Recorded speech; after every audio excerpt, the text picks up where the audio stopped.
بسم اللہ الرحمن الرحیم۔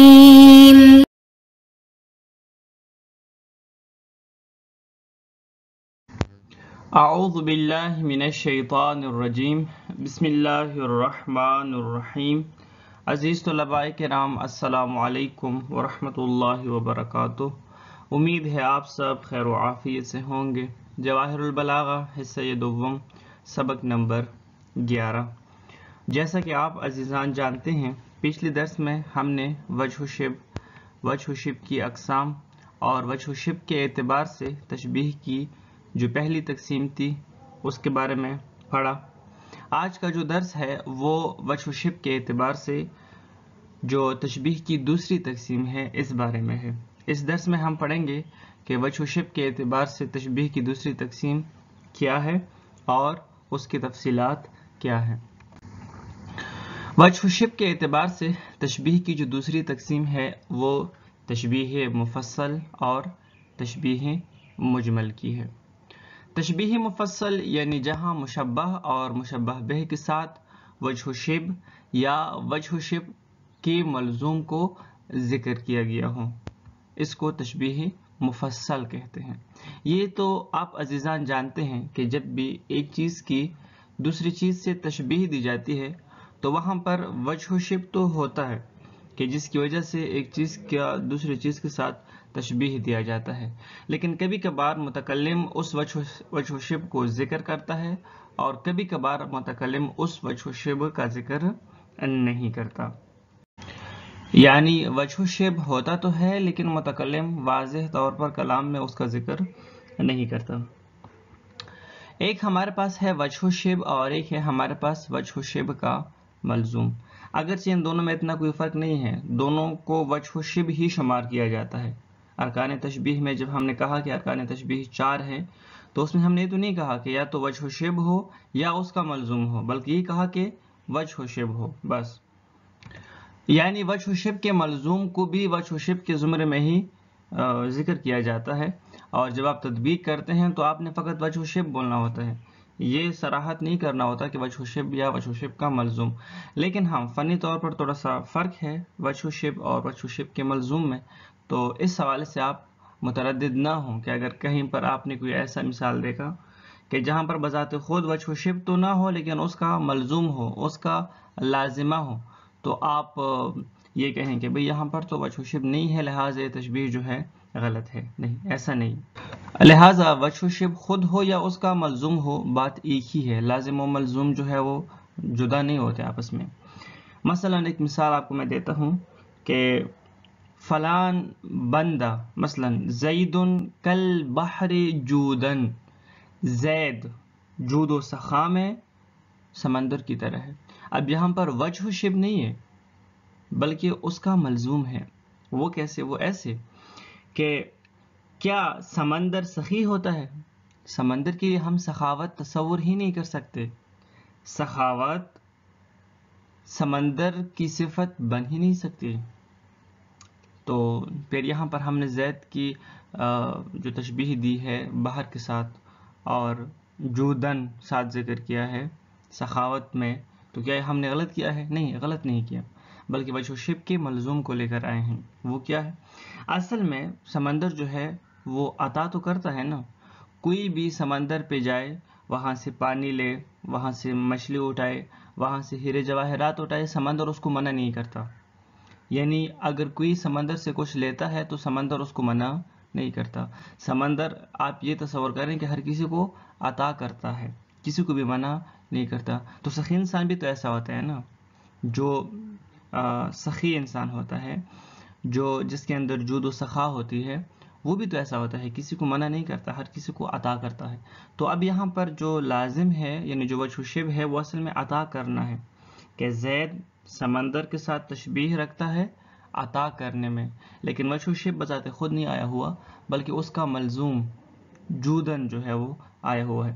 اب مثلا یہ جو ہم کہتے ہیں نا کسی سخی انسان کو کہ وہ سخی ہے، تو اگر سخی انسان میں عطا نہ ہو کیا وہ سخی رہ سکتا ہے؟ نہیں رہ سکتا۔ عطا کا یعنی جود جو ہے نا عطا کا لازمہ جو ہے وہ جود ہے. عطا کرے گا تو صحیح ہوگا، عطا نہیں کرے گا تو صحیح شمار نہیں ہوگا. لہٰذا یہ لازم و ملزوم آپس میں ایک دوسرے سے جدا نہیں ہوتے. پس وجہ شبہ ہو یا اس کا ملزوم ہو، ان میں سے جس کا بھی ذکر ہو تو وہ تشبیہ مفصل شمار ہوگا. تشبیہ مجمل یعنی جہاں مشبہ اور مشبہ بہ کے ساتھ وجہ شبہ یا اس کے ملزوم کو ذکر نہ کیا گیا ہو تو اس کو تشبیہ مجمل کہتے ہیں. ایسا نہیں ہے کہ جو وجہ شبہ ہے وہ مجمل ہے، وہ مجمل نہیں ہے، وہ واضح ہے. معلوم ہے کہ ان دو کے درمیان وجہ شبہ کیا ہے، سامنے والوں کو پتہ ہے، لیکن جو متکلم ہے وہ واضح طور پر ذکر نہیں کرتا. اب مثلا ایک مثال دیتا ہوں، زید کالاسد ہے، زید شیر کی طرح ہے. اب یہ تشبیہ مجمل ہے، یہاں پر وجہ شبہ واضح طور پر نہیں آیا ہوا ہے.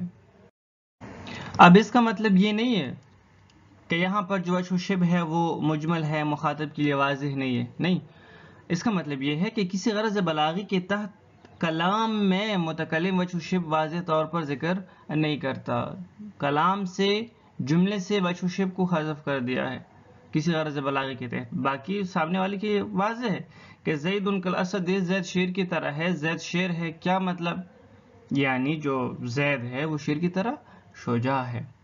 اب وجہہ کالشمس فی الضیاء یا انت کالشمس فی الضیاء، یہاں پر وجہ شبہ کا ذکر ہے، کسی غرض بلاغی کے تحت متکلم نے وجہ شبہ کا ذکر کیا ہے تو یہ تشبیہ مفصل ہے. صرف یہ فرق ہے. تشبیہ مجمل پھر دو قسموں پر ہے، کبھی تشبیہ مجمل خفی ہوگی اور کبھی تشبیہ مجمل ظاہر ہوگی.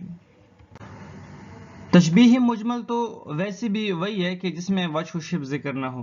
اب وجہ شبہ ذکر نہیں ہے تو کبھی کبھار ایسا ہوتا ہے کہ وجہ شبہ تو ذکر نہیں ہے لیکن بالکل واضح ہے، ظاہر ہے. کیا مطلب بالکل واضح ہے، ظاہر ہے؟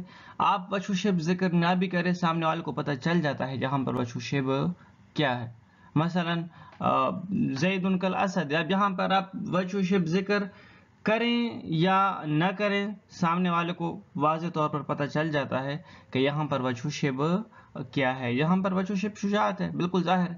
لیکن کبھی کبھار وجہ شبہ مجمل ہوگی. وجہ شبہ مجمل کا مطلب یہ ہے کہ بالکل ظاہر و واضح تو نہیں ہے، لیکن ہاں مخاطب جو ہے اگر وہ تھوڑا سا بھی غور و فکر کرے تو واضح طور پر اس کو پتہ چل جائے گا کہ ہاں یہاں پر وجہ شبہ کیا ہے. یعنی وہاں پر وجہ شبہ سمجھنے کے لیے تھوڑے سے غور و فکر کی ضرورت ہوتی ہے، بالکل واضح اور ظاہر بھی نہیں ہوتی. عبارت کی طرف آتے ہیں، کوئی مشکل نہیں ہے. وَثَانِيًا إِلَى مُفَصَّلٍ وَهُوَ مَا ذُكِرَ فِيهِ وَجْهُ الشِّبْهِ أَوْ مَلْزُومُهُ. جو دوسری تقسیم ہے وجہ شبہ کے اعتبار سے تشبیہ کی، وہ تشبیہ مفصل اور مجمل کی ہے. تشبیہ مفصل سے مراد وہ تشبیہ ہے کہ جس میں وجہ شبہ یا اس کا ملزوم ذکر ہو. نحو طبع فرید کالنسیم رقتاً. اب یہاں پر اس مثال میں طبع فرید یعنی فرید کی طبیعت، کالنسیم، نسیم باد نسیم کی طرح ہے، رقتاً یہاں پر رقتاً وجہ شبہ ہے اور واضح طور پر ذکر بھی کیا گیا ہے. یعنی جیسی ٹھنڈی ہوا باد نسیم جو ہے وہ ٹھنڈی اور لطیف ہوتی ہے، ویسے جو فرید کی طبیعت ہے وہ بھی ہے. وَيَدُهُ كَالْبَحْرِ جُودًا، اس کا جو ہاتھ ہے وہ سمندر کی طرح ہے جود میں. اب یہاں پر جودن کیا ہے؟ یدہ تو مشبہ ہے، کالبحر مشبہ بہ ہے، اور جودن کیا ہے؟ جودن یہاں پر ہے ملزوم. ملزوم اس حوالے سے ہے کہ بحر کے لیے آپ جود و سخا فرض نہیں کر سکتے. جب ہم بحر کے لیے جود و سخا فرض نہیں کر سکتے تو ہاں عطا، بحر بھی عطا کرتا ہے اس حوالے سے کہ کوئی بھی اس سے کچھ لیتا ہے تو باہر اس کو، سمندر اس کو کچھ کہتا نہیں ہے. یعنی بحر بھی عطا کرتا ہے اور وہ جو فلان بندہ ہے وہ بھی عطا کرتا ہے، اور جب تک عطا نہ ہو تب تک جود کا تصور ہی ممکن نہیں ہے. جود لازمہ ہے عطا کا، بس یہاں پر جودن ملزوم ہے. وَكَلَامُهُ كَالدُّرِّ حُسْنًا، اس کا جو کلام ہے وہ خوبصورتی کے حوالے سے موتی کی طرح ہے، تو یہاں پر حسناً وجہ شبہ ہے. والفاظہ کالعسل حلاوتن، اس کی جو الفاظ ہے وہ شہد کی طرح ہے، حلاوتن حلاوت میں، اس کے الفاظ میٹھے ہیں شہد کی طرح۔ اب یہاں پر حلاوتن جو ہے یہ وجہ شبہ نہیں ہے بلکہ اس کا ملزوم ہے۔ وہ کیوں؟ وہ اس لیے کہ الفاظ کو چکھا تو نہیں جاتا، یعنی الفاظ میٹھے تو نہیں ہوتے نا، الفاظ کا تو تعلق ہی حس ذائقہ کے ساتھ نہیں ہے۔ لیکن جیسے شہد جو ہے وہ میٹھا ہے اور سب کو پسند ہے، اسی طرح جو خوبصورت الفاظ ہوتے ہیں وہ بھی سب کو پسند ہوتے ہیں، جو فصیح و بلیغ الفاظ ہوتے ہیں وہ بھی سب کو پسند ہوتے ہیں، پسندیدہ ہوتے ہیں، لہٰذا اس لیے کہا گیا ہے کہ کالعسل حلاوتن۔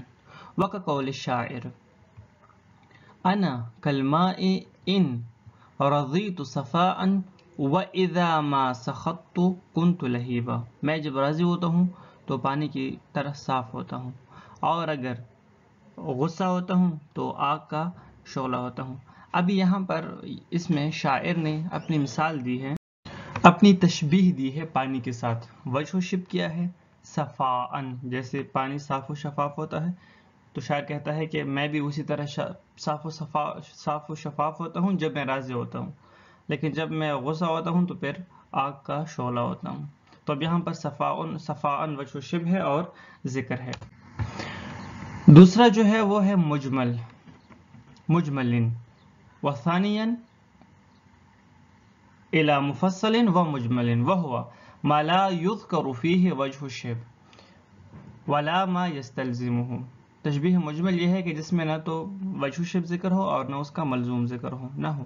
النحو فی الکلام کالملح فی الطعام، نحو کلام میں ایسا ہے جیسا کہ طعام میں نمک، طعام میں اگر نمک نہ ہو تو وہ طعام بدمزہ، یعنی وہ بے مزہ ہوتی ہے، اس کو کوئی بھی پسند نہیں کرتا۔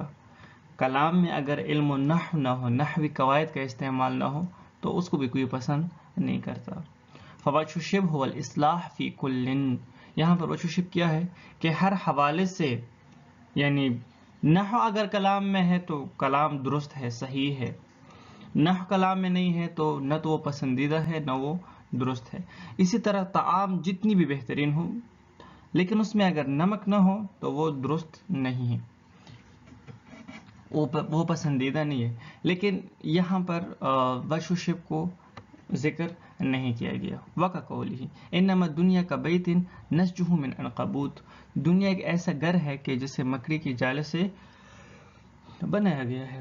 اب یہاں پر بھی دنیا کی تشبیہ دی ہے بیت عنقبوت کے ساتھ، مکڑی کے جالے کے ساتھ، لیکن وجہ الشبہ کو ذکر نہیں کیا گیا۔ وجہ الشبہ یہ ہے کہ جس طرح کے مکڑی کا جالہ جو ہے کمزور ہوتا ہے، دنیا بھی اسی طرح کمزور ہے، دنیا کی بھی اسی طرح کوئی حیثیت نہیں ہے جس طرح کے مکڑی کے جالے کی کوئی حیثیت نہیں ہے۔ وَاعْلَمْ أَنَّ وَجْهَ الشِّبْهِ الْمُجْمَلِ إِمَّا أَن يَكُونَ خَفِيًّا وَإِمَّا أَن يَكُونَ ظَاهِرًا وَمِنْهُ مَا وُصِفَ فِيهِ أَحَدُ طَرَفَيْنِ أَوْ كِلَاهُمَا بِوَصْفٍ يُشْعِرُ بِوَجْهِ الشِّبْهِ وَمِنْهُ لَيْسَ كَذَلِكَ۔ یہاں پر ابھی وجہ الشبہ تشبیہ جو مجمل ہے، تشبیہ مجمل کی دو اقسام ذکر کرتے ہیں۔ ایک یہ کہ کبھی کبھار ایسا ہوتا ہے کہ جو تشبیہ مجمل ہے اس میں جو وجہ الشبہ ہے یا تو وہ کبھی کبھار خفی ہوگی اور یا کبھی کبھار وہ ظاہر ہوگی۔ خفی ہوگی کا مطلب کیا ہے؟ خفی ہوگی کا مطلب یہ ہے کہ کبھی کبھار وجہ الشبہ ایسی ہوگی کہ جو مخاطب ہے وہ تھوڑا سا غور و فکر کرے گا تب پتہ چلے گا کہ یہاں پر تشبیہ کس حوالے سے دی ہے۔ اور کبھی کبھار ایسا ہوتا ہے کہ جو وجہ الشبہ ہوتی ہے وہ بالکل ظاہر ہوتی ہے، بالکل واضح ہوتی ہے، اس کی لانے کی ضرورت ہی نہیں ہے، اس لیے متکلم لے کر نہیں آیا۔